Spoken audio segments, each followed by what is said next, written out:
Thanks, Sunni. I'm going to make this very quick because I know it's you all are probably hungry and waiting for lunch. Um, so I'm going to come to this very unusual title in a bit.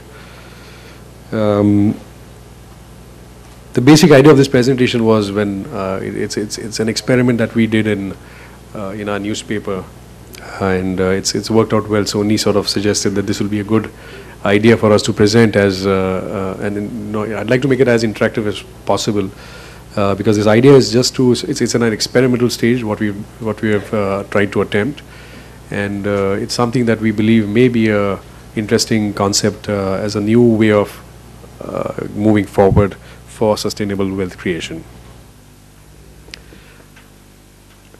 We all know that the way the current economic models have been designed obviously are very, very consumer driven sort of an oriented model, and we being in a part of that industry where we encourage consumerism in one way or the other, and in some ways it's in direct conflict, where on one side our advertisements are telling you to consume, on the other side we're struggling with how to address this issue as well. And what is the way forward for India? Because with all the socio-economic upheaval that we are going through, is there a new way of finding a different model?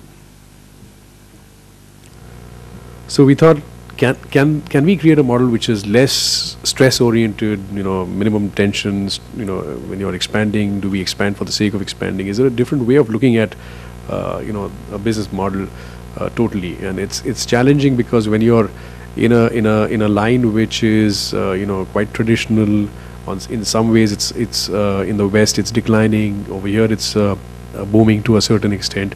How do you look at this model in a very different way, where you have a audience which comprises of the young and the old, and from across all walks of life? So Sakal being 81 years old, this is our first issue. In 1932, when the founder started this paper, the concept at that point in time was radical. When I say radical, the paper was launched for the common man, and in 1932 to launch a paper for the common man was a very, very radical idea. It was ridiculed that how can you launch a paper for the common man and the masses at large. Obviously, the main intent was about the interests of the country. We were looking at fighting for independence. Independence was a key issue when this paper was launched. So we've evolved. A lot of models have evolved. A lot of changes have happened as the time has progressed, and we created something which we've been experimenting. We've been trying new things, and this is the latest model that we have in place. And we've heard of these concepts where usually a business is designed and honestly designed where you look for profits only. You're driven by profits. You're looking at how do I maximize whatever asset that I have, and in the process you come up with a model that today we all are now struggling, that is this the way forward? You've reached a certain stage now, let's expand more, let's create more wealth, and we take as much as possible. So we reversed this, where we said, okay, can we evolve something where you actually do achieve the result, and the result is not important in this particular model, the way we started out, but we said we have to look at giving in a way where perhaps eventually it becomes profitable for all stakeholders concerned. Now bear in mind that I didn't ask Unni, I said what is the sort of audience that is in this forum, and you come from different industries. And this is something that I believe can be applicable to any industry you're in. So it's something that we've sort of done in a way that it can be applied to your industry as well.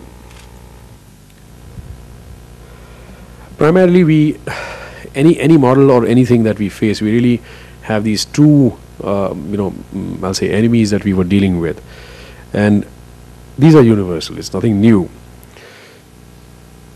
I think in India we've become, we have this Ramayana, which most of you are aware, and in Ramayana there was this Dhobi who suspected, Sita's character and purity, and I think somewhere, without meaning any disrespect to the Dhobis, they're working hard as a community, but we've become a land of Dhobis, according to me. Anything that anyone does, you have a suspicion in your mind. So whether it's a politician, if he comes up with an idea or an initiative, if it's an industrialist, the first reaction is that if anyone is doing something, there has to be some sort of an ulterior motive, or it's all wrong, or there's a problem with it. It's a very cynical, pessimistic, cynical, sort of skeptic attitude that we've managed to develop. And in the recent years, the electronic media has really gone overboard in highlighting something like this. So on one side, you have this whole pessimism, and on the other side, the rich who are sitting with a lot of money, we become like watchmen. So what you basically do is you create all this wealth and then you watch over it. So either you're in one category or the other, and you're trying to sort of find a model as to how to overcome these two enemies which are within the country. And I think this is applicable to many other places as well. So how do we create a model which is not driven by greed and fear? And we know, we've heard enough about the fear and greed model, that either you're greedy or you're fearing that you lose it all. So can we create something which is contrary to something like this? When we discussed these concepts, I've heard in many forums where companies will talk about CSR, we'll talk about corporate governance, we'll talk about giving to the society, philanthropy, and a whole bunch of things. And we actually look at these models and you really look at them seriously. And you really wonder whether that is a fact or is it a wish. And so can we do this at a level which is practical, which is something that anyone, if you're a manager, you're a director, you're an owner, something that you can sort of break down in a very simple form and probably go back and say, this is something that we can actually deliver on the ground. So I'm going to talk about this Pune bus day that we did on the 1st of November, and I'm going to give this story which actually happened. I was very reluctant, and I don't attend these media conferences or all these sessions and lectures and whatever, because I've been on committees, I've heard in boardrooms the best possible brains. We come in a nice 5-star hotel, we discuss ideas, we love concepts, we go back and everything is forgotten. And to me, that's an absolute waste of time. So when Unni suggested, I said, Unni, there's no way in hell I'm going to come for this, because it's just going to, bore me to death, and it's going to waste somebody else's time, and I'm going to bore someone else to death. So I said, I'm very, very skeptical about this, but those who know Unni, you can't say no to him. So finally, I did decide to come out with this, because I've attended these similar sort of meetings in Pune, for example, on issues which are social issues. So it's traffic, it's corruption, it's this, it's that. So I asked my editors, I said, let's go back and look at our editorials right from 1932. And what were the issues that my editors were addressing over the last 81 years? And you'll be surprised. Road, water, electricity, corruption, the same thing. It's almost like, and I'm glad that the public really has a short memory. Because when I looked at the paper, what do we say on the 15th of August? What do we say on the 26th of Jan? What do we say on the budget day? It's almost like every 3 years it's like a repeat hash which comes on. And it's almost that, I'm amazed at how come we get new readers and we keep on growing, because people read the same thing again and again, but they just forget. So it's wonderful for my business, because, you guys forget. So having attended these many meetings and, in boardrooms, and I've, with due respect to all the financial wizards and whatever, when they talk of economic policies and this and that in all these fancy hotels, when the time comes to actually implementing on the ground, nothing works, nothing happens. So we had to evolve a model where we said, okay, if it is something that you need to do on the ground level, we need to take these ideas from the boardroom, from these conferences, and actually help execute it on the ground. The condition for an idea like this has to mean that this idea has to benefit the majority. Now, it can't be something that is going to be benefiting me as a company or an organization or an individual. It has to really benefit society as a large. And I think Sakal traditionally has had that history. Now, I'm going to tell you something very honestly. I'm related to a politician, but we really don't indulge in either pro A party or B party, and the proof of concept is, of the pudding is what happened on that day. Because if as a paper, if you're aligned with somebody, and it's normal and natural for somebody to think that if you're related to an XYZ politician, and obviously when I look at politicians, when I look at their relatives, when I look at their nephews, nieces, whatever, I look at them with, a prejudice. And I can understand when somebody else is looking at us with a similar manner as well. But the reality is that there is an element of trust, and we have a very strong ethical policy. We had ombudsmen, we really monitor who we are giving publicity to, what, how, when. And the best people to talk about your paper is your the very people that think that you may be prejudiced or biased. So with the opposition parties, they are the best guys to ask whether you really are a neutral paper or not. And I think we've tried our level best to maintain that. The editors have full freedom to publish whatever they feel like, which, as long as it's not some character assassination, is well balanced. And that's been the tradition of Sakal. And I think that goodwill was generated over the last 81 years, which we believed was a very strong goodwill. But what happens is, every time I go into a media conference, every newspaper owner or the editor says the same thing. No matter who they are, they will say, we are the most ethical, we are the most balanced, we are the most cultured, and we don't do paid news, we don't do this, we don't do that. So how do you really distinguish? And if you talk to your audiences, I've seen papers or whatever which are absolutely, there are some owners who will actually tell you openly that yes, we blackmail and that's the way we do our business. They'll say it openly, and the readers know it, and still they are very successful and they're leading papers. So which means that you may be not a credible paper, but you're still selling, you're still doing very well, and you still have the advertising. So does credibility impact circulation or advertising? The answer is no. But how do you distinguish? How do you still maintain your values? How do you not get into temptations and still try to drive a model which actually makes sense? And we thought that if we are saying all this, if we are really saying we are credible, is it really true? Is that what our people are saying? Is that what the audiences are saying? Is that what our readers are saying? Let's put it to test. I remember one day I was traveling, and it took me about 45 minutes to reach my office from my home, which normally is a 15-minute distance. And I was like fed up, and I said, what is happening? What is this? Pune is becoming really into a nightmare. This was like a lovely city, very relaxed. People would come here to enjoy, and suddenly we have this totally disorganized, unplanned, chaotic system, which pretty much is in every other city in this country. So I called my editors, I called some of my reporters who was handling whatever, and I said, we've wrote articles about this, we've discussed this issue, what is happening, and where are the plans, what are the local corporators doing, and so on and so forth. The new police commissioner had taken over, and in the city of Pune, and he was visiting us, and I asked him, I said, what are your top priorities? And coincidentally he said, traffic is going to be one of my priorities. And I jumped at it and said, okay, traffic. So if that's going to be a priority, let's do something about it.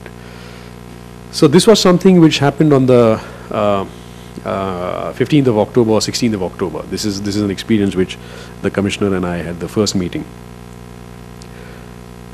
And I decided somewhere that I said, we are going to handle this issue of traffic, and we're going to try to come up with a solution for this, for the city.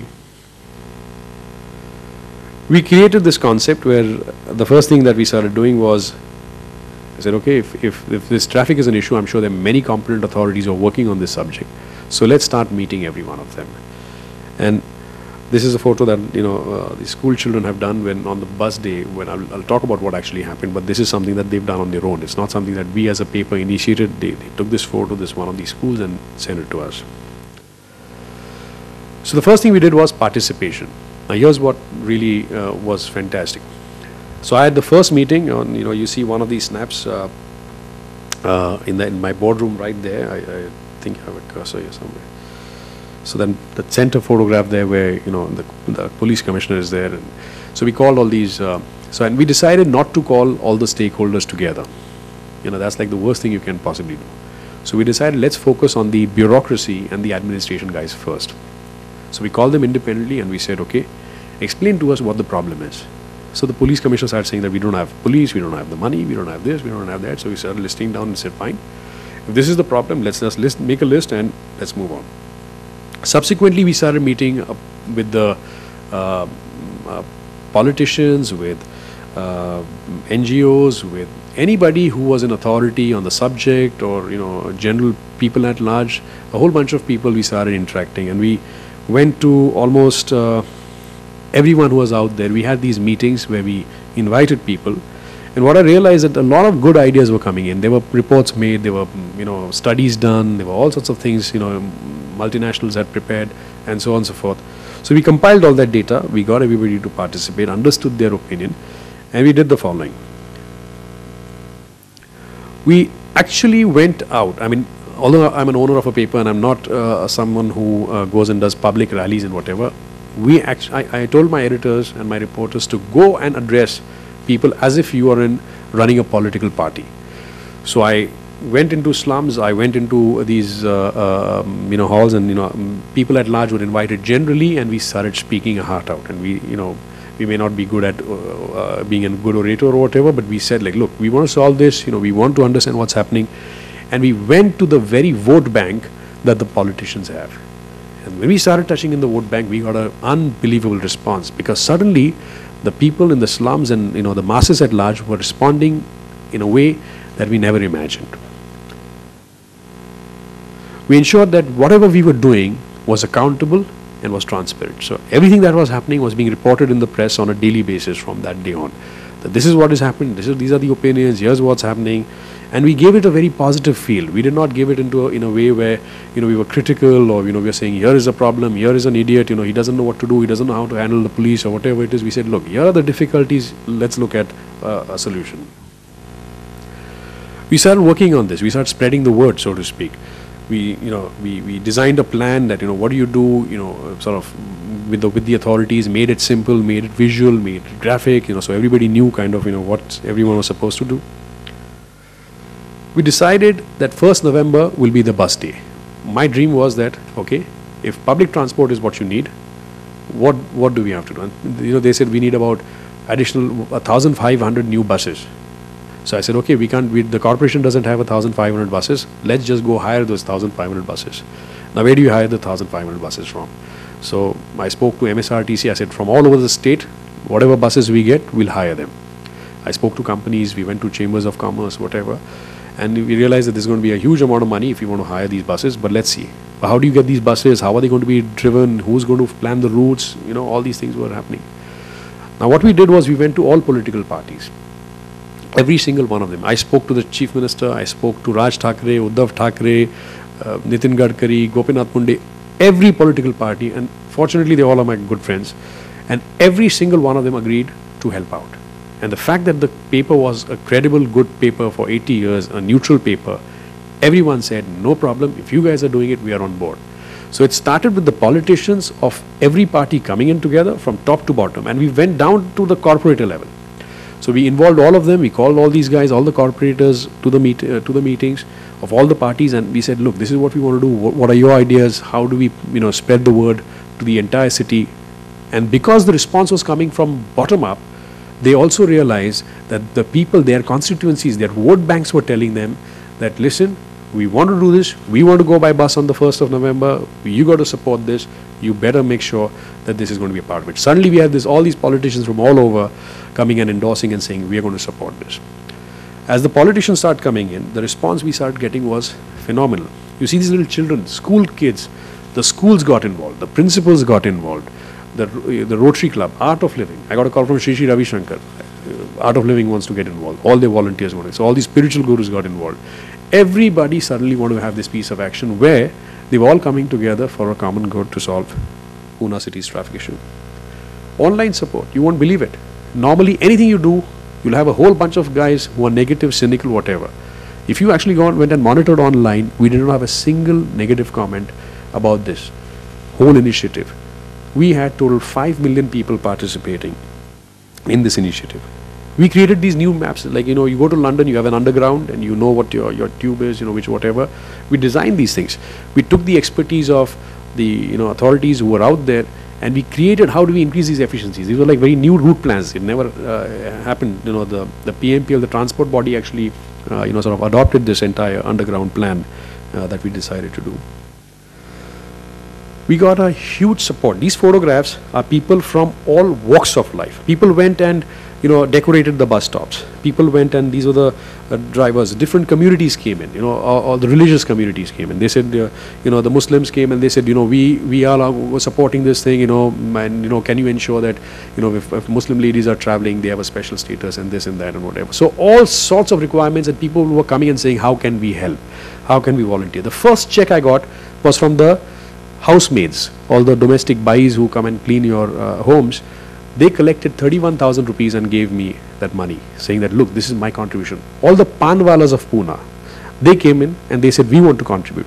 I had the deaf and dumb people coming in their own way expressing, and they collected money and they started contributing. So 5 rupees, 10 rupees, 1,000 rupees, whatever. People said that we want to participate, we want to be a part of this, we want to volunteer, we want to give you money.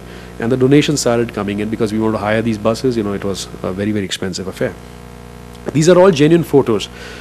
Outside my editor's line, there was a 1 kilometer line outside my office. So it wound up right up to a kilometer, where you see these bandwalas, you see school kids, you see NGOs, you see these little college kids coming in, doing all sorts of things and saying, you know what, on that day we are going to participate, we are going to travel by bus, we are going to do this, we are going to do that. And suddenly, before I realized, it was no longer a Sakal initiative.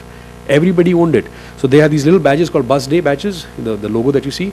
So the Congress guys were the youth wing, said put Congress Youth, Bus Day. The MNS guys said MNS, Bus Day. They've designed their own badges. The shopkeepers, we didn't even distribute it. They were selling these badges, collecting the money, giving it to us. You can't imagine the sort of support we were getting from every possible quarter. And before we realized this was a groundswell, it kept on increasing and increasing as we went in. This was the magic. I got a call from the judges and the lawyers to come and give a speech in the court. And my worry was that what if we as a media, we're trying to do all this, what if someone in the RTI files a case or does something stupid? And I was like, if someone says, who are you to do all this? This is the government's job, not your job. When the judges called me and the lawyers called me, all the lawyers, every single one of them, and the judges said, we all are going to travel by bus, and if anybody files a case, we'll not even fight it, we'll not even accept it, because this is good for the society. So the judiciary got on board. The only component which didn't get on board was the media. The media blacked us out completely. So we had no support from the media, whether it's electronic or print, because they were probably obviously concerned that this is something that was, not something perhaps in their interest. But what happened as a result was that we had to battle this on our own. So how do we reach to the non-Marathi readers? Ours is a Marathi paper. Pune has a large cosmopolitan audience. How do we reach to those English-speaking audiences? How do we reach to all these guys? But before we realized, the society had taken it upon themselves, and every single person, the hoarding association guys came and said, you know what, we're going to give you all the hoardings. We're going to chip in. The ad agencies came in and said, we are going to give you this money. So suddenly ad agencies, the hoarding association and all these guys said, we are going to ensure that this movement is a success. And whether it was Rotary, Lions, all these guys, started saying that we will ensure that we will volunteer. And I had a volunteer list of over 100,000 people registered with us, saying that we are going to man the traffic, we are going to give water bottles to the drivers, we are going to give all sorts of, we'll be there for the whole day, and so on and so forth. What happened was, on that day, there were ladies from various homes coming and doing aarti to the conductors and drivers. The conductors and drivers were feeling elated because never ever were people praising them and whatever. Here suddenly the people were taking care of them. Doctors went and conducted free medical checkups for these drivers, conductors. You had a whole celebratory sort of an atmosphere, and before you knew it, the unions of there were 6 unions in the bus transport. All these guys were saying that we're going to work hard. They were cleaning the buses. They were working for 24 hours. They said, listen, we're going to not take overtime on that day. Can you believe? All these guys, government employees, drivers, conductors, said we are going to forgo our pay on that day. We will give service. So suddenly you had conductors, drivers, and remember we got hired these 1,500 buses from outside the state. They were given training. They were given accommodation. Everything was being taken care of by the people. You had the cops, 2,500 police on the road, excited themselves over there. The police, their families, their wives were coming and meeting that we are very proud to be associated with this movement. All the bureaucracy was thrilled. The collector, the commissioner, everybody, their wives, their children, they were traveling on the buses. What happened was I went to Rahul Bajaj's home for dinner after that event, and his daughter-in-law was a dear friend of mine. So Shefali said, what have you done? We enjoyed this whole thing, Papa, which is Rahul Bajaj, said that on that day, nobody goes by car, everybody had to go by bus. So she said when we had to get the vegetables, we had to go, all of us had to go by bus even to buy the vegetables, and my kids were traveling by bus. So right from a Bajaj family to a Kirloskar to the VVIPs, if you look at the snaps, on the first snap here, so here you see the politicians and whatever, all these guys are there. Here you see a Swiss band. It was a Swiss-German group. They're playing the trumpets. The photo is not clear, but on the top left, that group was playing. You had these college kids, people were getting their bands. We had the chairman of Ashok Leyland traveling with us on the bus. So you had all sorts of people, from all walks of life on that day actually traveled by the public transport. And here's the best part, what happened as a result. So on we have a IT industry, so Hinjawadi, so Infosys and all these guys. About 150,000 work in the IT industry. On that day, 60% of them traveled by bus, about 30% traveled by carpooling. So this is what happened. This is a normal day, and this is like a normal day if you go to Pune even today. On that day on the bus, same time, this was the traffic. And the result for all this was the following. We reduced traffic on an average, because by the evening obviously traffic was different, but about 35 to 40% was reduced, and in many places the traffic was almost non-existent. These are government figures. The fuel saved on that day, the petrol pumps and all that gave a figure, and the government calculated that they saved over 35% of the fuel on that day. The pollution went down by 8% on that day. These are all Petrol Dealer Association of Pune. Okay, so it's not figures that have been printed by us. What we did then was we had you can't see this, but this is a 3-year plan for the whole day, because obviously we were like, okay, you do this on one day, what happens next? What happens to this whole traffic? So here from December 2012, which is the first month, to October 2015, we have a quarterly plan for everything. So right from, let's say, if you want to buy new buses, where are you going to get the funding from? Where do you park them? What happens to the salaries? What happens to the permissions? What happens to the extra FSI? How do you maintain them? Every action point that is needed to prepare a whole business plan was prepared with authorities, with everybody involved, right from the PMPL guys, the bureaucracy, the commissioner, the collector, everyone. And we all agreed as Pune citizens to implement this 3-year plan. And since November, first of every month, we take a check as to what they've done, what are the problems, how do we solve it. And I'm very happy to tell you that so far 90% of it is on track. Today we are actually moving very, very strongly to actually solve the problem in Pune. And I'm hopeful that if you come to Pune 3 years from now, you'll actually have a traffic-free city. What happened to Sakal as a result? Now this, I didn't know all this. This Unni and his team, they keep doing all these studies. So they told me that this is what happened. A normal business, so right from this is October in the middle, we actually made 100% increase in our business on that day. So I asked my marketing team, guys, what happened? They said that the people was, number one, convinced that you don't need other media than Sakal, because since other media blacked out, and looking at the response and whatever, the whole city witnessed, whether it is an English audience or whether this geography or that geography, we don't need another medium, we don't need another paper. So suddenly the team was not only with their collars high up, they were getting respect from advertisers, from agencies, and saying, you know what, we'd love to advertise, and whatever rate you're saying, we're willing to accept, because you guys are good, and we are happy to do this. And since October, when I asked yesterday, how are the revenues doing? We're still on the same path. We actually exceeded our targets for whatever we had designed for this quarter as well. So it's actually making a huge impact, and we know that now more and more initiatives are being launched, which are in similar manner. So we are thinking that, okay, what else can we do? So now people are coming and saying, can you do this for the farmers? Can you do this for this? And we are creating models which we believe will be like a disruptive innovation as far as our own business is concerned. But what happens to those guys who've advertised with us? What happens to these guys? Now, 2 companies advertised with us, which never normally do. One was Tata Motors, the other is Ashok Leyland. When I say Tata Motors, as in the bus division of Tata Motors and the bus division of Ashok Leyland. And what these guys did was, Tata Motors actually went out and placed a full page ad congratulating and thanking us. Well, that's great for us. But at the same time, as a result of all this, that entire 3-year business plan that I showed you was done with the help of Tata Motors team, Ashok Leyland's team, where they put in that business plan where we said, listen, we in the city need 1,200 crores worth of buses. So Ashok Leyland said, okay, this is what we're going to do. We will not charge you for the 1,200 crores of the buses. We're willing to supply these buses free of cost.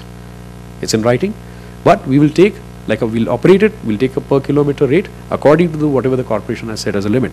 So suddenly the corporation and suddenly the commissioner, everybody is excited that we are now going to get 1,200 buses without putting any capital cost. And this tender, the first tender is 800 crores. Both Tata and Ashok Motors are qualified for it. And for the first time they're telling us, nobody has the guts to ask them for money. So it's going to be a very ethical tender, open tender, because we've just opened it. What we did was, we said, okay, politicians, I know you need to make money, run your parties and all that. If you actually do this, and if you allow us to function, if there's a profit in this company, we'll have a sort of a incentive on the profit, which will go back to you as employees, as drivers, as conductors, and also to the money will be distributed to across various entities, from various political parties officially, for having delivered a good performance. And we, as citizens, we said, why not? If you're saving taxes, if you're making it efficient, why can't we pay our own people for supporting this cause? So suddenly it's a very, very different approach that we are seeing from these guys, and now they are coming and saying, what else can we do together? So the bottom line is, we started off not with I never started off by saying it's going to increase my business, what happens this or whatever, new advertisers, new clients, what have you. But today Ashok Leyland and all these guys are coming and saying that, can we do more business with you? Can you come up with another idea? Vodafone came and said, can you give us a solution for something like this? And we've created something that Vodafone is so excited about that we're going to launch it pretty soon, and with a very large budget. And it revolves around the following, what we call as return on respect. One of the things that I thought when I looked at all these return on investment, return on this, return on that, I said, what happens to return on respect? What is the use of me saying that I'm a respected company, but if I can't measure that return on respect? So we evolved this model. We said, okay, we will create something which will first have a social impact. The first circle is about social impact. You take any cause which is relevant to you, your business, which you're passionate about, you put it in a way where you can connect with the people, you mobilize a movement, whether it's at a small level or a big level, and then you must have a transaction component where you have to actually, hopefully make money out of it, but that's a byproduct. You're not focusing on that, but I believe that whatever we've seen so far is actually working. It will generate profits for you guys. So we call it the SAT ROR model. So how do you do this? It's very simple. You scan the environment, you look at the social issue that you are sort of not only passionate about, but it actually marries with your business. Now, if I had to take a social issue in Pune, I could have taken corruption, I could have taken education, this, health, whatever. There are thousands of issues, and so can all of you. But you have to take an issue which you can actually deliver, you can actually marry to your business. Like for example, we knew that we had to take advertisers like Ashok Leyland and Tata Motors as primary advertisers because it will help them directly. So you must know who to marry with what cause. You need to break them into sub-themes. You need to make it very practical. We spent a total 45 days in organizing this whole thing. 45 days because in my mind this idea came on 15th October. My entire team was mobilized about 30 days prior to that event. Within 30 days, we delivered entirely this whole exercise in a city like Pune. And I think my biggest achievement, our biggest achievement, was getting all the NGOs together. Because NGOs agreeing on any one point is politicians will agree, but NGOs agreeing is very, very difficult. And we managed to get all these guys, in a very positive sort of a mindset. So we took these issues, these large issues, we broke down into themes, into plans, made it very practical. And we also looked at the various key partners, stakeholders who can associate with us, various advertisers and so on and so forth. We created content which was exciting and interesting. You see, we started with 2% content giving on this aspect, and we moved it to almost 20% by the end of the day. Not one reader said, why are you pasting all these photographs and what you're doing and whatever. On the contrary, readers loved it. They couldn't care less what news we had missed. They couldn't care less what was happening in Delhi. They couldn't care less what was happening in Bombay or elsewhere or whatever. They were all interested and they loved the fact that we were giving them content. Our sales increased. People were talking about it. It was very, very sort of, participative, and it was a great success in that sense. Obviously, we created a revenue plan because when we were doing this, we as Sakal, we decided we are going to donate at least 2 crore rupees to this initiative. So we decided as a media house, we'll donate that money. And the society generated another a few crores of rupees. And from all these small guys, we had children, we had school kids coming in. One little child came, his parents were there, and he said, the parent told me that my son is in the 4th standard. He had this little piggy bank, and he said, I want to meet Abhijit uncle, and I want to break this piggy bank, and I want to give this money for the bus day. You had children coming and donating. You had, like I said, domestic associations, slums, everyone. And it really broke my heart in the sense, to see this phenomenal response where, people who can't afford were willing to give money much more than any of the rich corporates who were out there. I collected more money. Then the moment we started getting all this huge response, the corporate started coming in and saying, okay, I want to pay you money. But will you give us advertising in return? Will you give this in return, that return? I said, like, look, guys, I'll design separate advertising packages for you, but don't confuse charity with this. Don't link everything to your profit center. I had more money from the common man than any rich corporate in Pune city. That's the reality. You need to have a very strong execution team. We had a total team of about 8 or 10 for this whole job. 8 or 10 very ordinary people from various departments. When I was traveling on the bus on that day, I saw my union leaders, my workers suddenly on the bus stops, volunteering. Nobody told them to. But they were there till right in the night till 1:32, as if, we had won the World Cup or something. The whole team was charged. The entire employee morale in the company was, because everybody was coming and praising them. They're saying, you guys are great, you've done such a fantastic job. And that, I think, was the biggest incentive that any employee could get, that feeling of, being proud. We managed our costs, we knew what costs we had to get into, and we created a long-term plan, and we are ensuring that this is actually getting implemented. So we don't talk about this rubbish of CSR, 2% and all that. It's all, I think it's all hypocritical. Your business has to be socially responsible. Everything that you do has to be socially responsible. You can't have this little 2% and 10% and whatever being given. So we decided as a policy, no, whatever we do, this is going to be our way of life, this is going to be our way of business. So, we don't call it CSR and all that. It reminded me of Yajna. I started reading about, Unni and I have this discussion about the Vedas. I'm an engineer, but somebody introduced me to the Vedas and Bhagavad Gita, and I said, look, all this thing that you tell me, please explain to me that where is the concept of a fuel injection system in an automobile? How does it work? Please explain to me that where in Bhagavad Gita this is written or in the Vedas. And I met somebody who actually explained to me exactly the science and chemistry of a fuel injection system in one of the Vedas. And he told me this whole thing in the form of a Yajna. And I love the concept so much, I said, okay, can you, that means, apply this for anything in life? He said, of course. So I said, can I apply it in my business? He said, of course, think about it. And therefore what we evolved was this whole Yajna of business model, which is quite interesting. So normally when we do a Yajna in home, those of you who don't understand, probably who are not from India, we have this thing called Yajna where we actually, you might have seen in the movies or something where if somebody is getting married, you have this fire coming out and, you're moving around it. That's one of the Yajnas that you do. But we have Yajnas to have peace in the home and, before we enter into a home and all sorts of, it's like a ritual that we have. So this Yajna thing needs, the first thing is the concept, in the sense, why am I doing this Yajna?